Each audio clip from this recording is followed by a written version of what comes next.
Hello. Next function is the modulus function. It is a very special type of function, and several questions you will see from this, not in only in algebra, in trigonometry also, in some art calculus also. So many places you will see. What do you mean by the modulus function? First, let us say in class 6 you will see there this symbol -3. You have to consider only positive sign, that is called absolute value 3. The same things, but look here, something advanced from let f function is f r on r, means real number से real number पे, such that fx is equal to modulus x for each x belongs to R. Then fx is equal to modulus x is equal to x where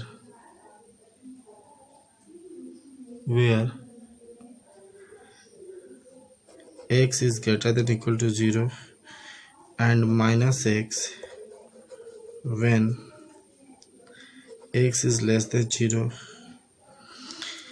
अब ये क्या बोल रहा है पहले आप इसको समझ लो, ठीक है। इसमें लिखेंगे domain of f is equal to r and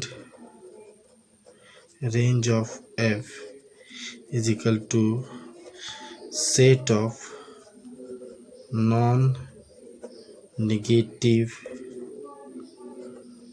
real number. Non negative real number actually होता क्या है, सपोज करो कि हमने फंक्शन दिया f x is equal to modulus x. इसका मतलब क्या कि अगर एक्स की वैल्यू लेस देन 0 लेते हैं तो वो निगेटिव आएगा, तो एक्स देन 0 लेते हैं तो उस केस में जो फंक्शन होगा वो माइनस एक्स हो जाएगा, और जब हम x की वैल्यू ग्रेटर देन 0 लेते हैं तो उस केस में जो फंक्शन होगा, जो variable f x is equal to x हो जाएगा, ठीक है। इसी चीज़ को देखकर हमको ये सॉल्व करना फॉर एग्जांपल, और अगर इस तरह से हम लेंगे तो each and every case you will get the positive value. For example suppose करो कि हमने अगर ऐसा एक चार्ट बनाया,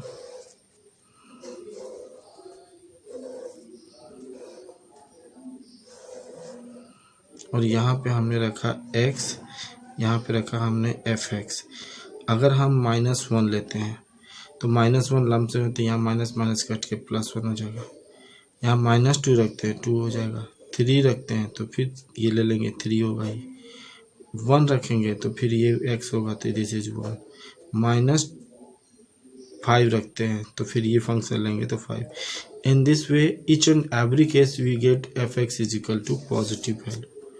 तो हम -1 1 -2 2 3 3 1 1 -5 5 से ऐसे करके हम अगर ग्राफ ड्रॉ करते हैं तो ऐसे आएगा ग्राफ। देखो 0 0 पे -1 तो 1 आएगा, 1 करोगे तब भी 1 आएगा, -2 पे 2 आएगा, 2 करोगे तब भी 2 आएगा। तो हम ड्रॉ करेंगे तो इस तरह का फंक्शन मिलेगा, ये चीज़ होगा, जिसको हम बोलते हैं modulus function. Next modulus function के बाद आता है द सिग्नम फंक्शन।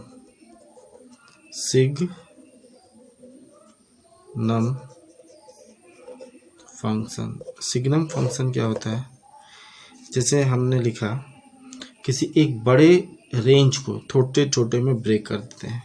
हमने लिखा f x is equal to, छोटे छोटे में ब्रेक करते हैं एक कांस्टेंट फंक्शन की तरह, 1 0 -1। If x is greater than 0, x की वैल्यू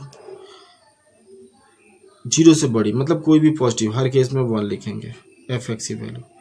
अगर x की वैल्यू 0 हो तो हर केस में 0 लिखेंगे, एक ही वैल्यू आएगा। If x is less than 0 मतलब नेगेटिव है तो हर केस में -1 लेंगे। यानी कि इसको अगर हम ड्रॉ कर लेंगे सिग्नम फंक्शन के, x 0 है तो 0 रखेंगे, 1 से कहीं भी लेके बढ़ाते जाएंगे, in each and every case you will get in this वे। ठीक है, यहाँ से हमको ऐसे ग्राफ मिलेगा। और अगर हमने इससे नीचे जितना भी लिखा तो ये चीज़ जो फंक्शन होगा वो यहाँ पे मिलेगा।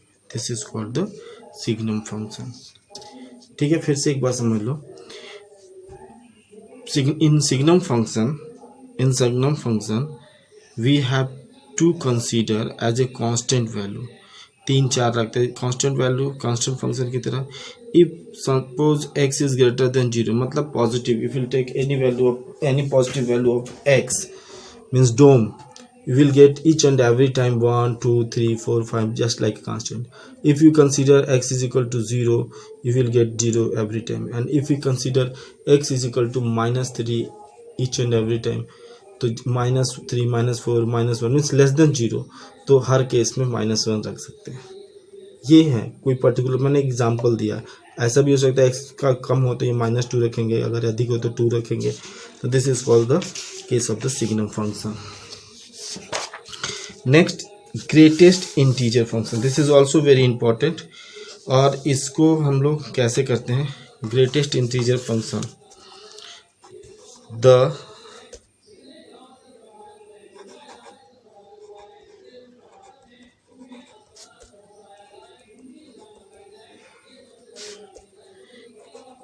इंटीजर, द ग्रेटेस्ट इंटीजर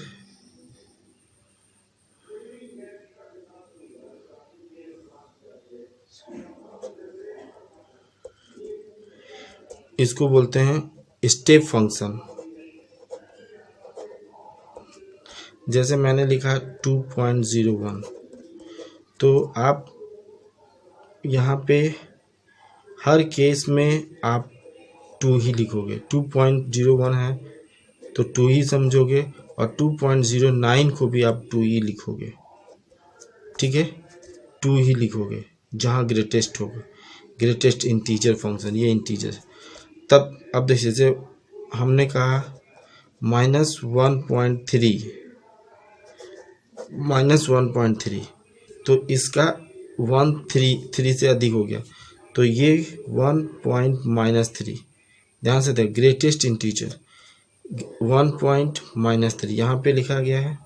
ठीक है, यहाँ 0 है, ये चीज़ देखिए 1 है, -1 -2 -3, इधर 1 2 3 ऐसे कुछ लिखा हुआ है। ठीक है, अब हमने कहा 2.1 यहाँ पे तो हमें 2 लिया, 2.4 फिर हमने वही लेंगे, 2 ही लेंगे, 3 5 2.9 तक भी हम 2 लेंगे। जैसे ही हमने 3.1 लिया तब फिर हमें 3 लेना है। ठीक है, अब इसमें मैंने बोला गया -1.3, देखो -1.3 तो ग्रेटेस्ट इंटीजर फंक्शन की बात करें -1.3 तो -1.3 यहाँ पे आएगा, -1.3 इसमें आएगा। तो इस 1.3 -1.3 और -2 में कौन सा ग्रेटेस्ट है? ये ग्रेटेस्ट है, तो -1.3 अगेन इट इज़ 2। ठीक है, अगर हमने 3 लिख दिया, -3 लिखा तो यहाँ पे आ गया तो इसका वैल्यू हो गया 3। ठीक है, इसी चीज़ को हमको ड्रॉ करना है। जैसे हमने एक एग्जांपल लेना है, greatest integer function f(x) is equal to modulus x। अब इसमें हम f(x) को लिखते हैं -2 वेयर या व्हेन x बिलोंग्स टू, देखो -2 -1 मतलब कहने का कि अगर x की वैल्यू -2 मतलब x is greater than equal to -2 but less than -1 आ जाए तो हर केस में हमको -2 लेना है। -1 व्हेन x बिलोंग्स टू -1 और यहाँ पे आप लिखोगे 0। Next 0 when x belongs to 0 1, फिर लिखेंगे 1 when x belongs to 1, 2 and so on। कहने का मतलब कि अगर x की वैल्यू, फिर से ध्यान देखिएगा, x की वैल्यू बड़ी हो, इक्वल हो -2 से और छोटी हो -1 से, ठीक है। यानी कि ये नंबर लाइन से समझ लो, ये नंबर लाइन हो गया, ये 0 हो गया, ये 1 हो गया, -2 -1 0 1 2 ऐसे। तो -2 से लेकर -1 के बीच में जो भी वैल्यू रहेगी, हर केस में मुझे -2 रखना है, ठीक है।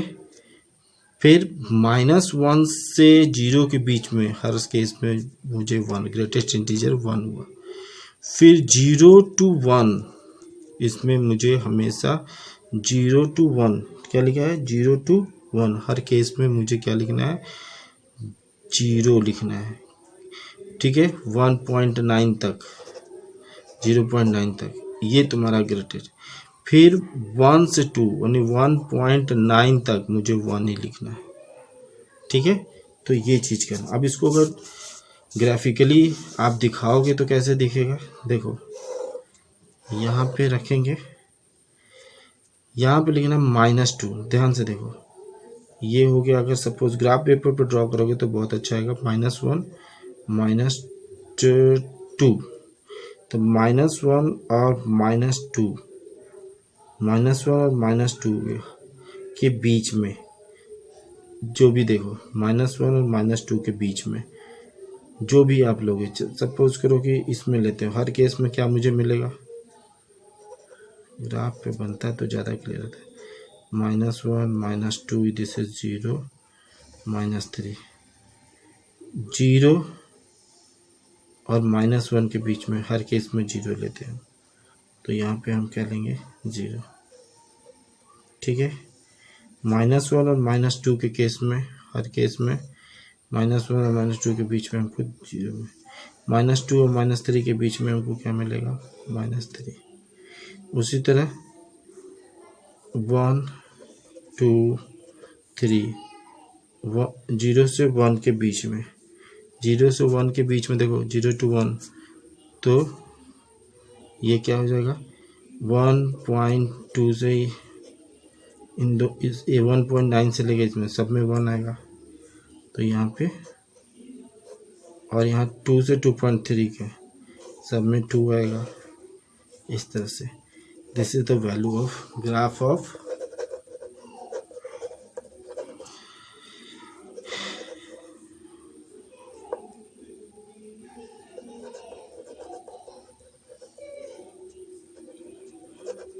कहने का मतलब कि पॉइंट के पहले पूर्णांश जिसको बोलते हैं, उसी की वैल्यू को हमको लेना है।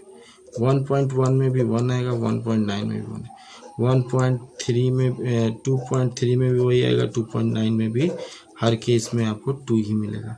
और अगर -0.1 है और 0.9 है तो हर केस में 0.1 और 0.9 हर केस में तुम्हारा 0 ही आएगा।